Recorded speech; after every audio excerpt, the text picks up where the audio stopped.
September 3, 1939. Imperial Typewriter Company, Leicester, England. Managing Director Harold West stood in the center of his factory floor, surrounded by the rhythmic clatter of 847 machines producing typewriters destined for offices across the British Empire. His chief engineer, Thomas Bradshaw, had just delivered news that seemed to violate every principle of industrial logic. "The ministry wants us to retool the entire plant. Within 6 weeks, they expect us to be manufacturing gun components, ammunition parts, and aircraft instruments. They're asking us to abandon typewriters completely." West studied the production line before him. Each Imperial Model 66 typewriter contained 2,764 precision parts, assembled by workers whose families had manufactured writing machines for 3 generations. The tolerances required were measured in thousandths of an inch. The ministry was proposing they apply this precision to killing machines instead of communication devices. "Thomas, can it be done?" Bradshaw pulled a folded document from his jacket.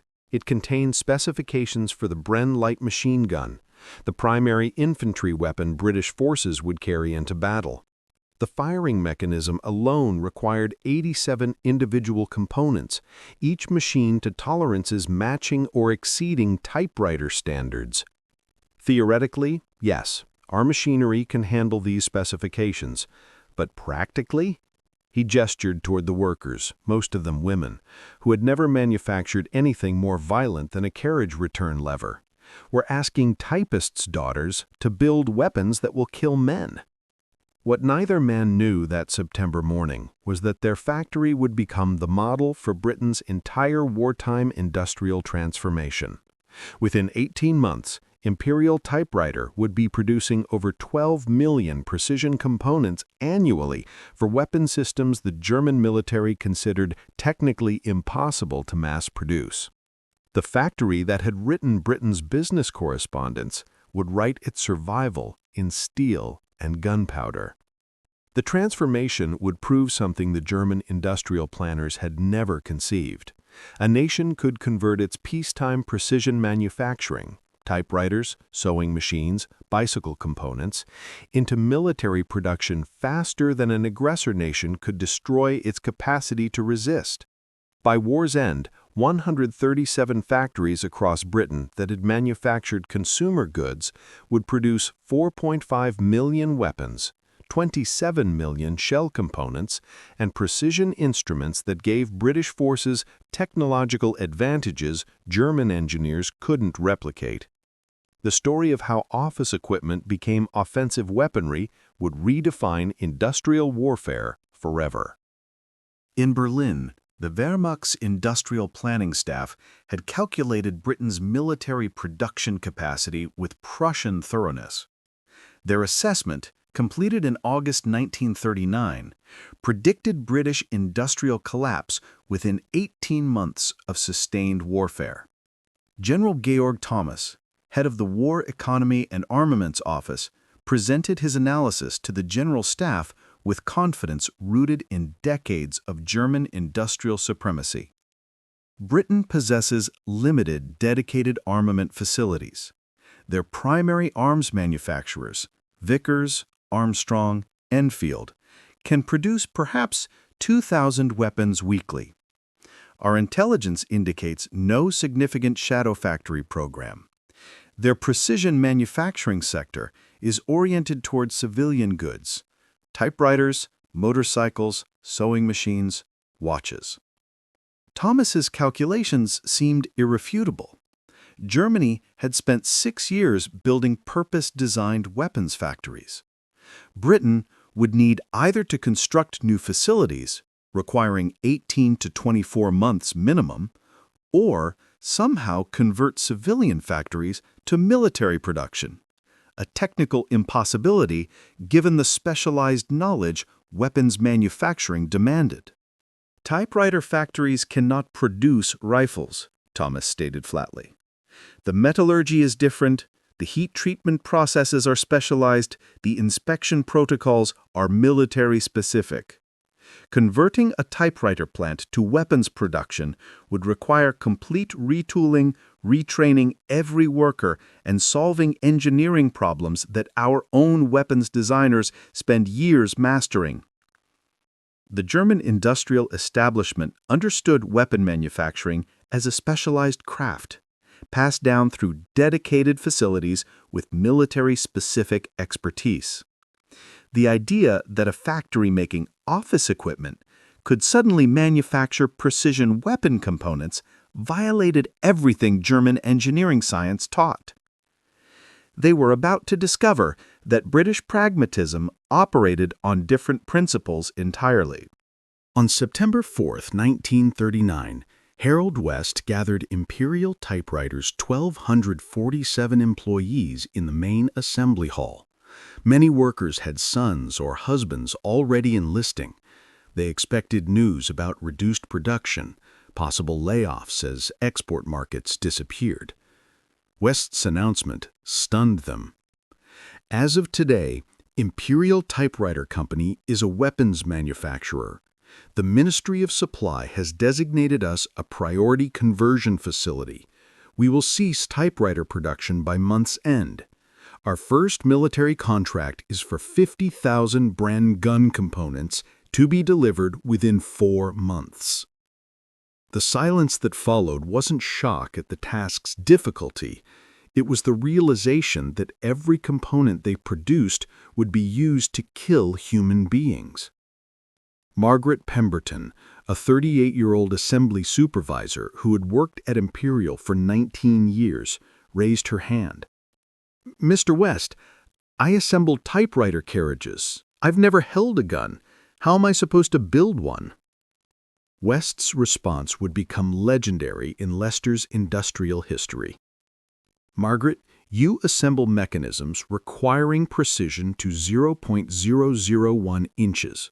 You train new workers to achieve that precision within days. The Bren firing mechanism requires identical tolerances.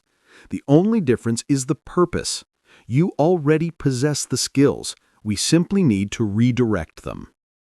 Within a week, the first ministry engineers arrived with technical drawings, sample components, and a 6-day timeline to begin pilot production. What followed would astonish German intelligence officers who eventually captured the production records. Imperial Typewriter achieved pilot production in 4 days. The engineering challenge seemed insurmountable. A typewriter and a machine gun share no obvious similarities. One records thoughts, the other delivers death at 500 rounds per minute.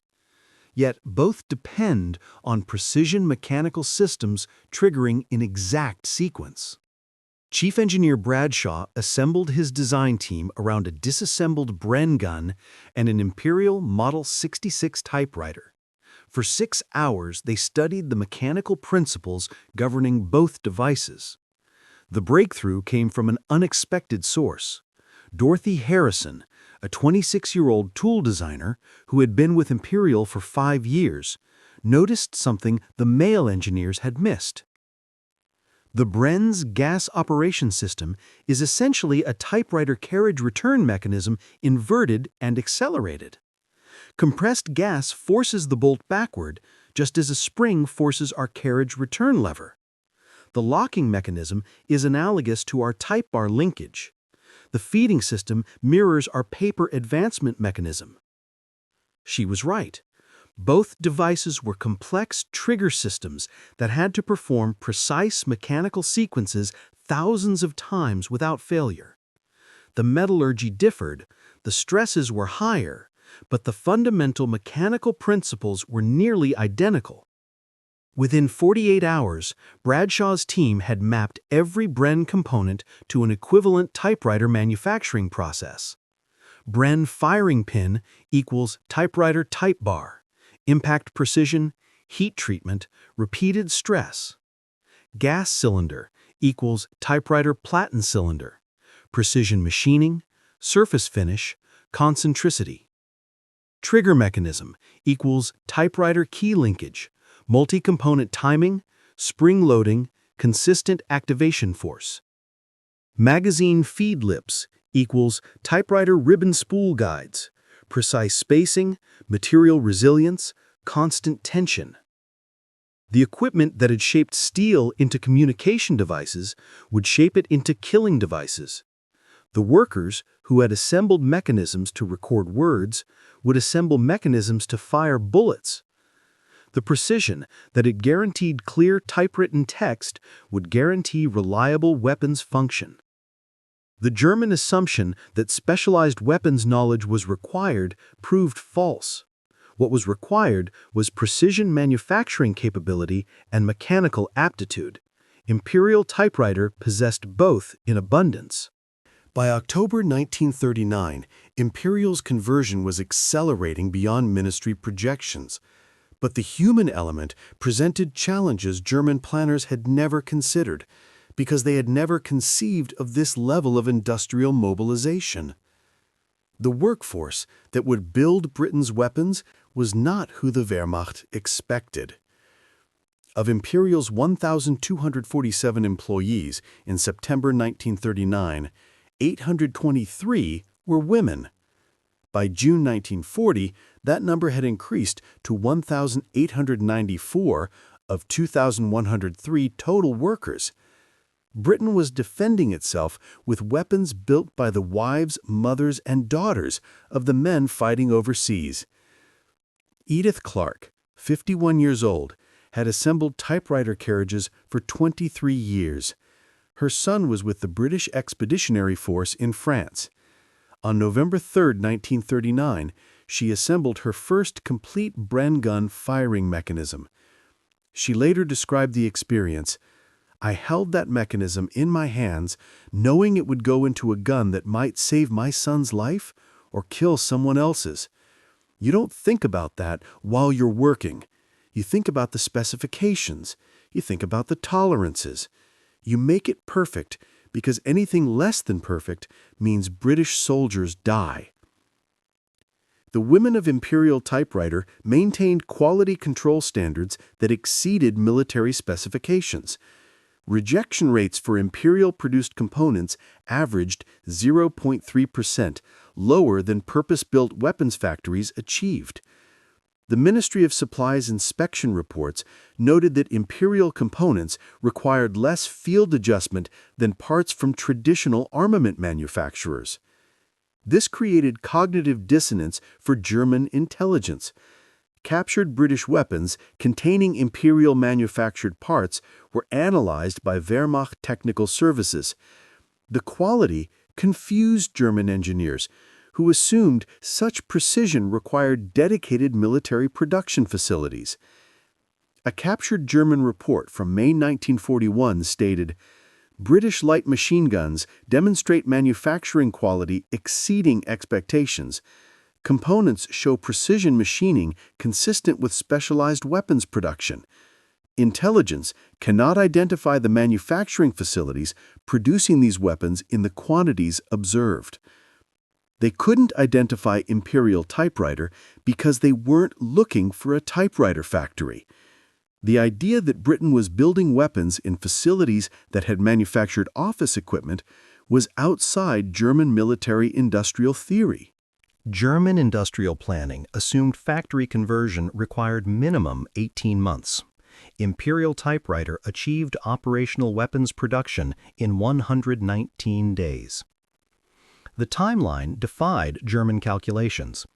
Day 1 to 14, September 4 to 18. Inventory and assessment. Ministry engineers map Imperial machinery to weapons specifications. Identify which existing tools can be adapted versus which require replacement. Day 15 to 42, September 19 to October 16. Tool modification and worker training. Imperial's machinists adapt typewriter manufacturing equipment to weapon specifications. First pilot Bren components produced October 9th. Day 43 to 89, October 17 to December 1. Pilot production and process refinement. Daily output increases from 47 components to 340 components as workers master new techniques. Day 90 to 119, December 2 to 31, full production. Imperial delivers first contract batch of 50,000 Bren components, December 28, 1939, 3 days ahead of schedule. This speed shocked the Ministry of Supply itself. Typical conversion timelines ran 6 to 8 months. Imperial achieved it in 4 months, while maintaining peacetime employment levels and safety standards.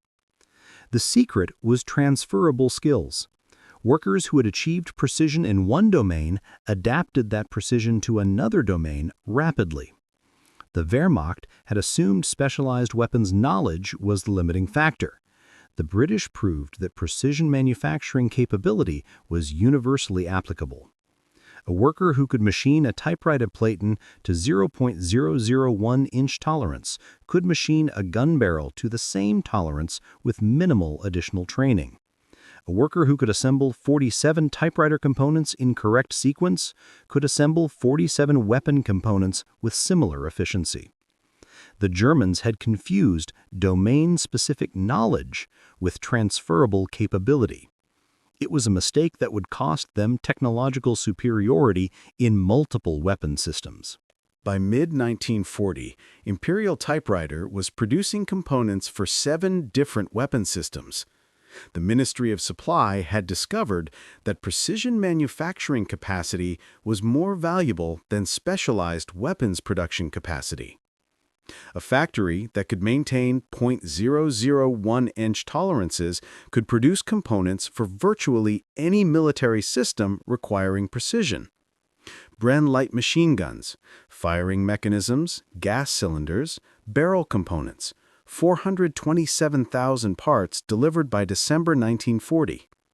Lee Enfield rifle components, bolt mechanisms, trigger assemblies, sights, 312,000 parts, January to June 1941.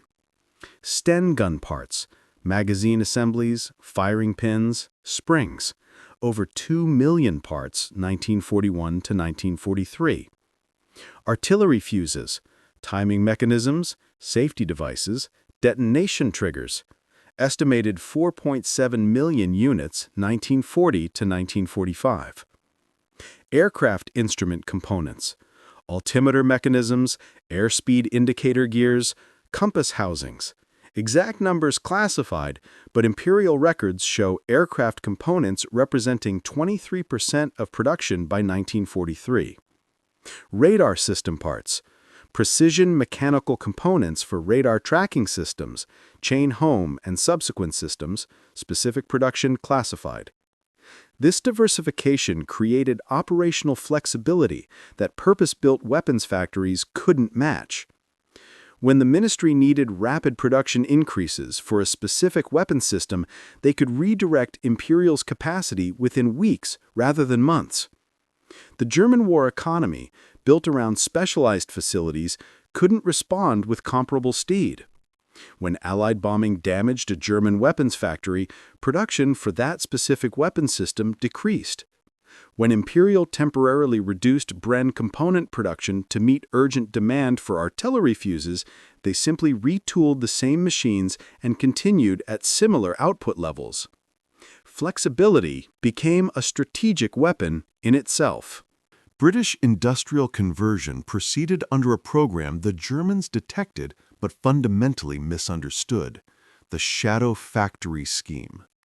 Beginning in 1936, the British government had established shadow production facilities at existing manufacturers, creating parallel military production capacity within civilian factories. By 1939, 67 shadow factories existed, hidden within automotive, typewriter, sewing machine, and bicycle manufacturing facilities. German intelligence identified these facilities but miscalculated their significance. Wehrmacht industrial analysts assumed shadow factories were small-scale supplementary production, perhaps 10 to 15% of total military output. They were catastrophically wrong. By 1942, shadow factories within converted civilian plants produced 73% of British weapon output. The factories building typewriters, sewing machines, and motorcycles had become Britain's primary arsenal. Imperial Typewriter operated as Shadow Factory No. 24, designated for precision mechanical components. But the designation was deliberately ambiguous. German agents observing the Leicester facility reported continued civilian production with some military contracts. They didn't realize the entire facility had converted to full military production while maintaining a facade of civilian manufacturing. The deception was elaborate. Imperial continued receiving shipments labeled typewriter steel that was actually weapons-grade metal. Deliveries marked office equipment components contained weapon parts for final assembly elsewhere. Workers entered and exited in civilian clothing, maintaining the appearance of normal factory operations. A Luftwaffe reconnaissance photograph from August 1940 shows Imperial's factory with no visible military activity. No military vehicles, no obvious fortifications, no camouflage. The analyst's note reads, "Civilian manufacturing facility, low priority target." That low priority target was producing 47,000 weapon components weekly. The shadow factory scheme represented strategic misdirection at industrial scale. Britain was hiding its armament production inside its civilian economy, making it nearly impossible for German intelligence to accurately assess British military production capacity. Every typewriter factory, sewing machine plant, and motorcycle manufacturer became a potential weapons facility. The Germans would have needed to bomb Britain's entire industrial base to eliminate military production capability. They tried and failed to do exactly that during the Blitz. On November 19, 1940, German bombers struck industrial targets across Britain in one of the war's heaviest raids. Leicester received 127 high-explosive bombs and hundreds of incendiaries. Imperial Typewriter was not the primary target, but 2 bombs struck within 200 yards of the main production building. The factory sustained moderate damage. One production hall's roof collapsed. 17 machines were destroyed or damaged beyond immediate repair. 2 workers were killed, 11 injured. German battle damage assessment predicted Imperial would be non-operational for 6 to 8 weeks minimum, possibly longer given the precision equipment damage. Imperial resumed production in 73 hours. The speed shocked even British authorities. Ministry inspectors arrived expecting to find a facility planning weeks of reconstruction. Instead, they found workers had cleared rubble, moved undamaged machines into operational areas, and redistributed production across remaining capacity. The 2 workers killed, Margaret Pemberton and Dorothy Harrison, the assembly supervisor and tool designer who had been instrumental in Imperial's initial conversion, were buried on November 22nd. Their co-workers returned to the production line November 23rd, working double shifts to compensate for lost output. By month's end, Imperial had recovered 94% of pre-bombing production capacity. By year's end, output exceeded pre-bombing levels through efficiency improvements and extended shifts. This resilience was replicated across Britain's converted factories. German bombing targeted what appeared to be civilian facilities and discovered too late they had hit military production.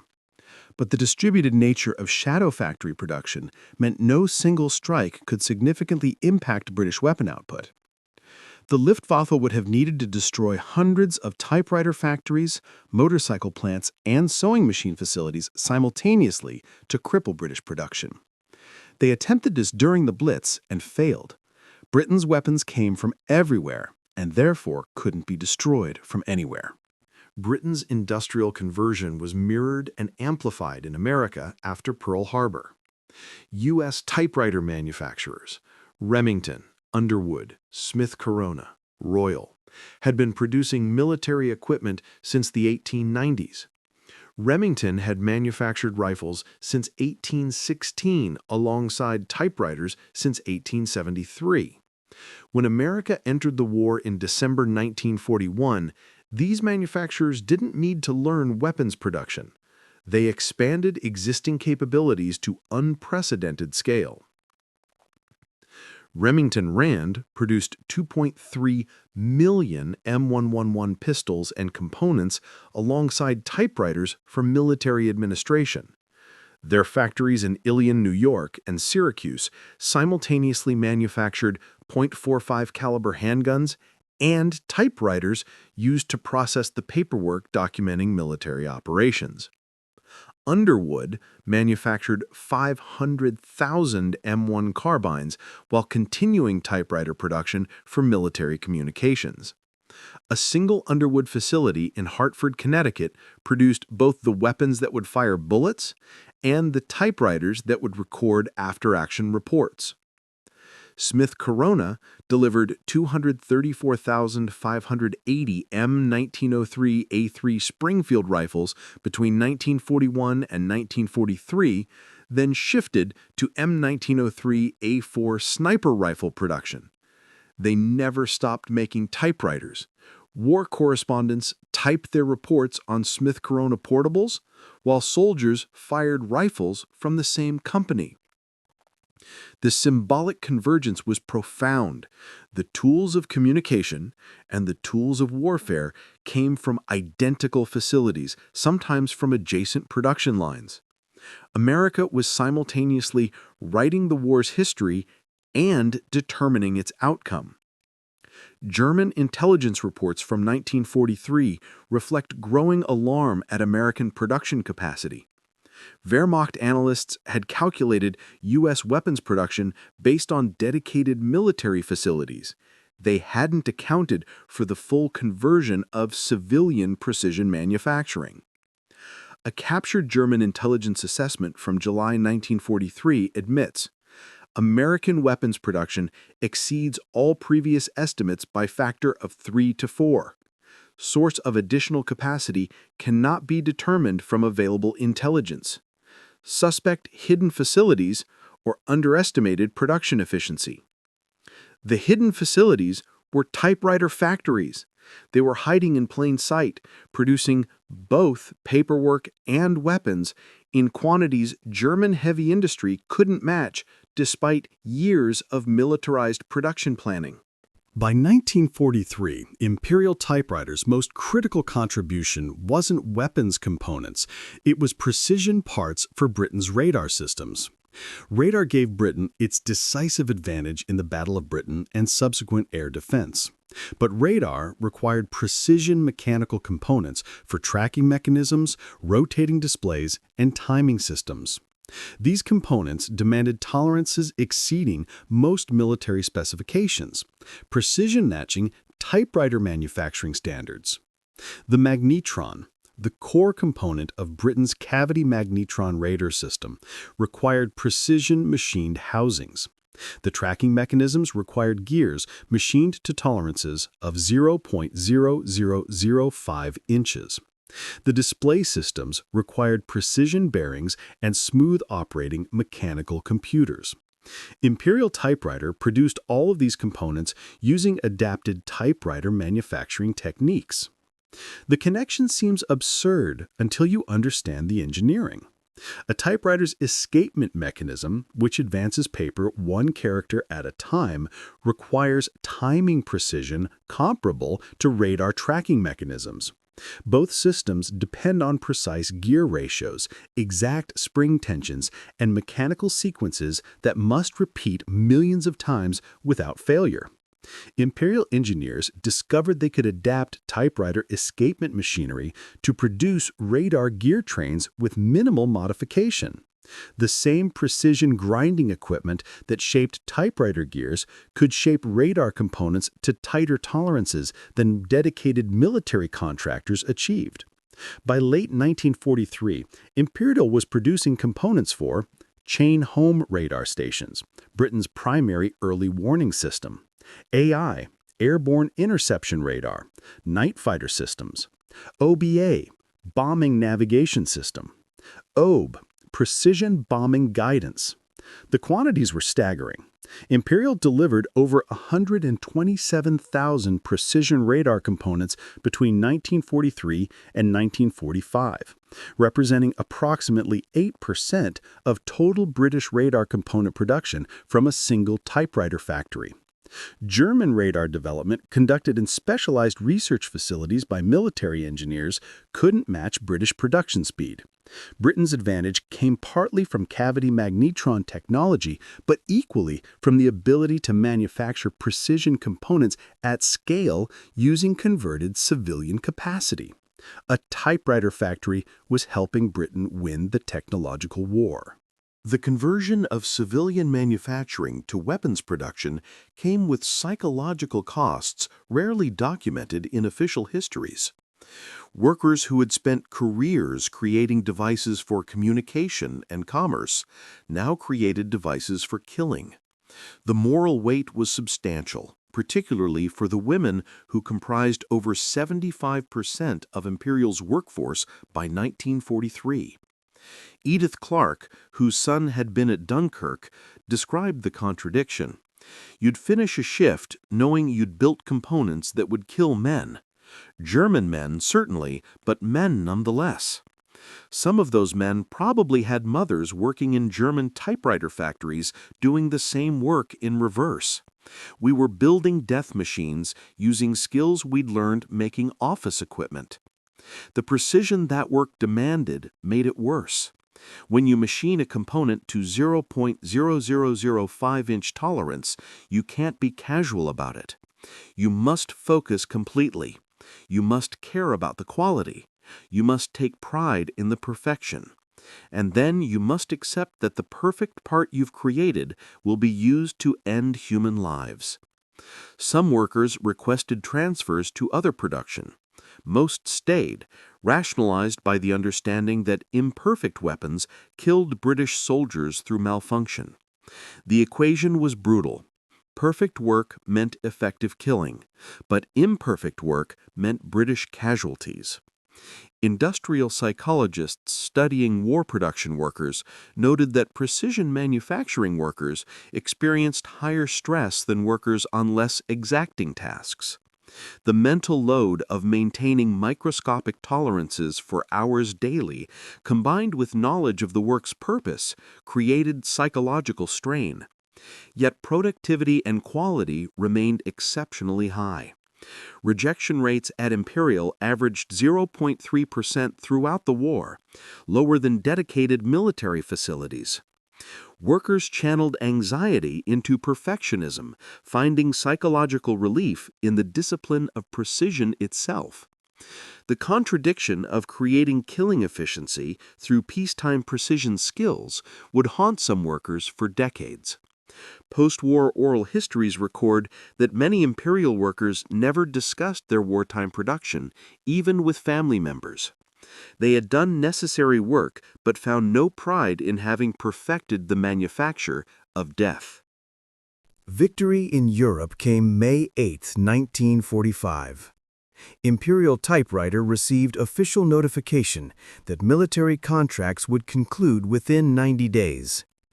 The company that had manufactured weapons for 5 years, 9 months, would return to manufacturing typewriters. The transition proved psychologically complex.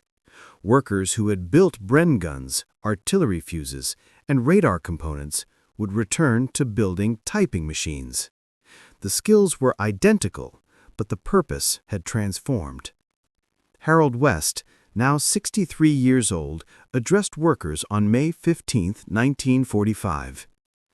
"We built weapons because the alternative was defeat. We built them well because anything less than perfect meant British soldiers died. We're returning to typewriters because the world needs to write its future, not shoot it. You should feel no shame for what you built. You should feel pride that you built it perfectly." The production statistics revealed what Imperial had accomplished. Total military components produced 1939 to 1945.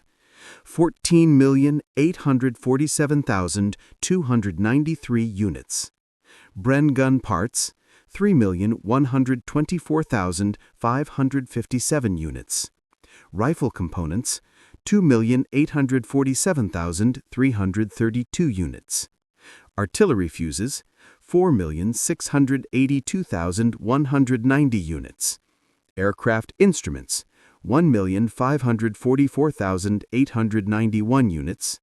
Radar components, 127,338 units. Miscellaneous military items, 2,520,985 units.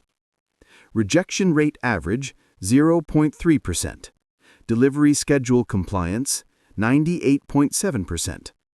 Total value 1945 pounds, 12,847,293 pounds. A single typewriter factory had produced nearly 15 million military components, with rejection rates lower than dedicated weapons facilities achieved. The transformation had been total, the execution near perfect. Captured German industrial assessments, studied after the war, revealed the extent of Wehrmacht miscalculation.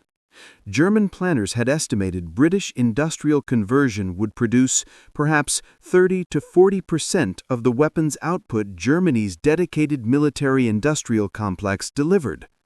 The actual figure was 127% of German production by 1944. Britain's converted typewriter factories, sewing machine plants, and civilian manufacturers outproduced Germany's purpose-built weapons facilities. The reason was flexibility. German factories were optimized for specific weapon systems. British factories could switch production rapidly as strategic needs changed. When Britain needed radar components urgently, Imperial retooled and delivered. When artillery fuse demand spiked, Imperial shifted capacity and met requirements. German factories couldn't match this adaptability. They were victims of their own efficiency, perfectly optimized for specific tasks, incapable of rapid modification. Victory in Europe came May 8, 1945. Imperial Typewriter received official notification that military contracts would conclude within 90 days. The company that had manufactured weapons for 5 years, 9 months, would return to manufacturing typewriters. The transition proved psychologically complex. Workers who had built Bren guns, artillery fuses, and radar components would return to building typing machines. The skills were identical, but the purpose had transformed. Harold West, now 63 years old, addressed workers on May 15, 1945. "We built weapons because the alternative was defeat. We built them well because anything less than perfect meant British soldiers died. We're returning to typewriters because the world needs to write its future, not shoot it. You should feel no shame for what you built. You should feel pride that you built it perfectly."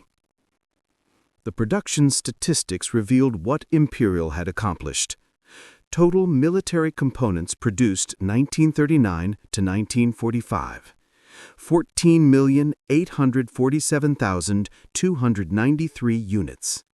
Bren gun parts, 3,124,557 units. Rifle components, 2,847,332 units. Artillery fuses, 4,682,190 units.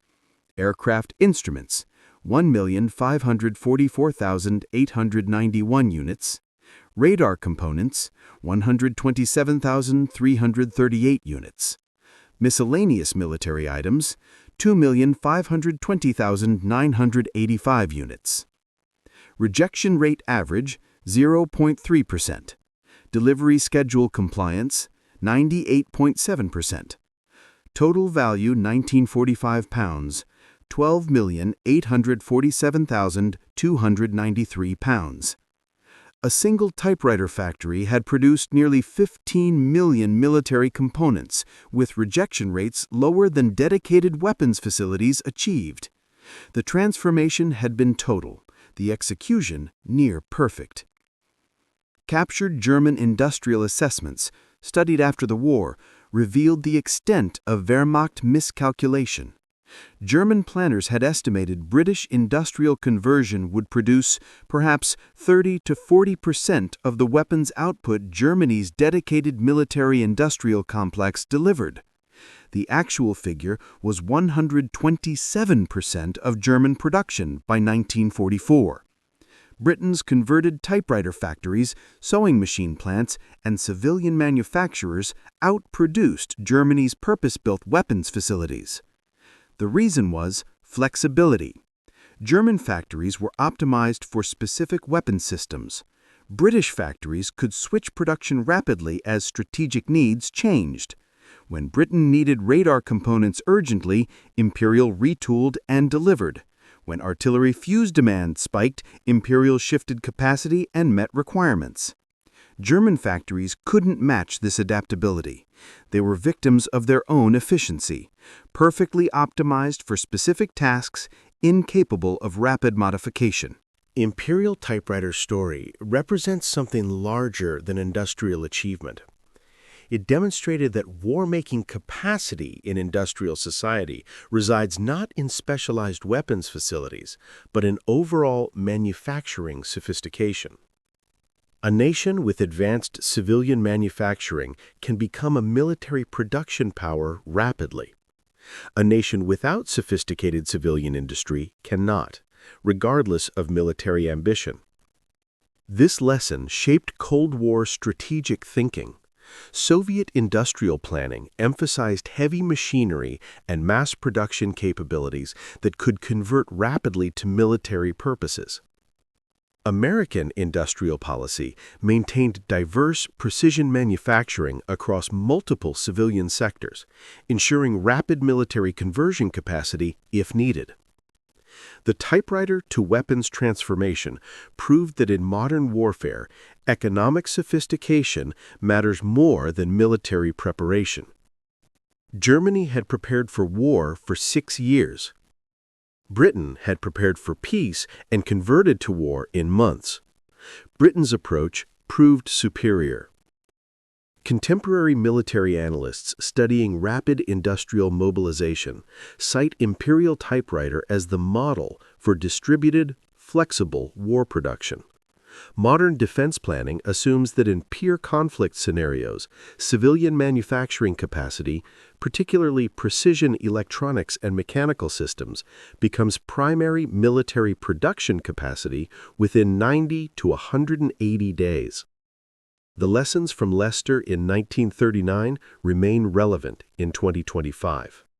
When Imperial Typewriter's war production records were fully cataloged in 1947, the complete picture emerged. Total employees, peak, 1943, 2,847. Women, as a percentage of the workforce, 78%. Total components manufactured, 14,847,293. Manufacturing days lost to bombing, 9. Workers killed in bombing, 2. Workers injured in industrial accidents, 47. Fatal accidents, 0. Weapons containing Imperial components. Bren guns, 427,000 plus. Lee Enfield rifles, 312,000 plus. Sten guns, 891,000 plus. Artillery pieces, unknown. Components delivered to multiple final assembly facilities. Radar systems containing Imperial components. Estimated 8% of all British radar installations 1943 to 1945. Economic value? £12.8 million 1945, equivalent to £640 million 2025, adjusted for inflation. Lives saved, estimated, incalculable.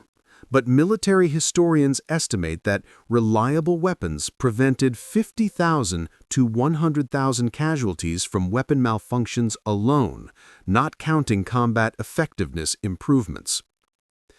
These numbers tell the story German military planners had declared impossible. A typewriter factory became one of Britain's most productive weapons facilities without losing its fundamental character as a precision manufacturing center. In 1946, Imperial Typewriter resumed full civilian production. The machines that had shaped steel into weapon components returned to shaping steel into typewriter mechanisms.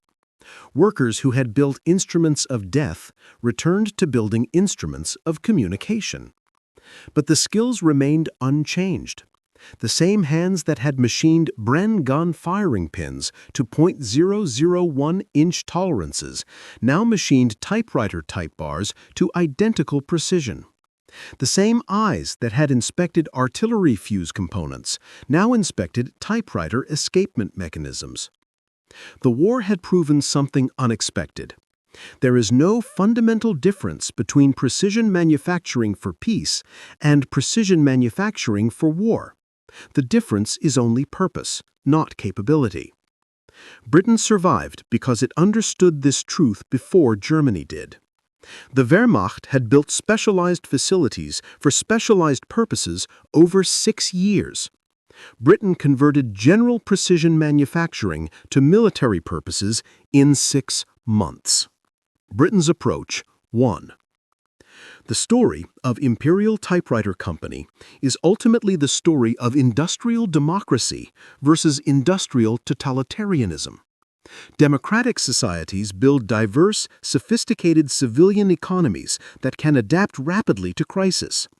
Totalitarian societies build purpose-optimized systems that perform specific tasks efficiently, but cannot adapt when circumstances change.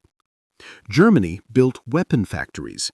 Britain built typewriter factories that became weapon factories when necessary and returned to building typewriters when peace arrived. That flexibility, that adaptability, that refusal to be permanently defined by crisis, that was Britain's secret weapon. It was manufactured in Leicester by women who had never intended to build weapons, but who built them perfectly when their nation required it. The German generals who had dismissed British industrial capacity as inadequate for modern war surrendered in May 1945. Defeated partly by weapons manufactured in typewriter factories they had never considered militarily significant. The last Imperial typewriter manufactured before war conversion was Model 66, serial number 847293, completed September 2, 1939. It was purchased by a solicitor's office in London and used throughout the war to type legal documents. The first Imperial typewriter manufactured after war conversion was Model 66, serial number 847294, completed September 18, 1945. Between those two machines, the same factory had produced nearly 15 million weapons components. The distance between serial number 847293 and 847294 was 6 years and 15 million weapons parts, but mechanically the two machines were identical. Same precision, same quality, same hands that built them.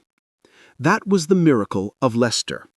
That was how a typewriter factory defended Britain. Not by becoming something different, but by applying what it already was, precision manufacturing excellence, to the purposes war demanded.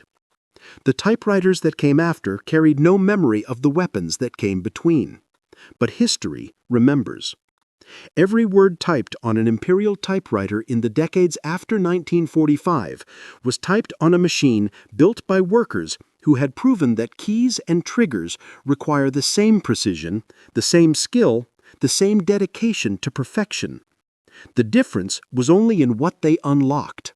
One unlocked thoughts, the other unlocked victory. Britain survived because 2,847 workers in Leicester understood that distinction perfectly and built both with equal care.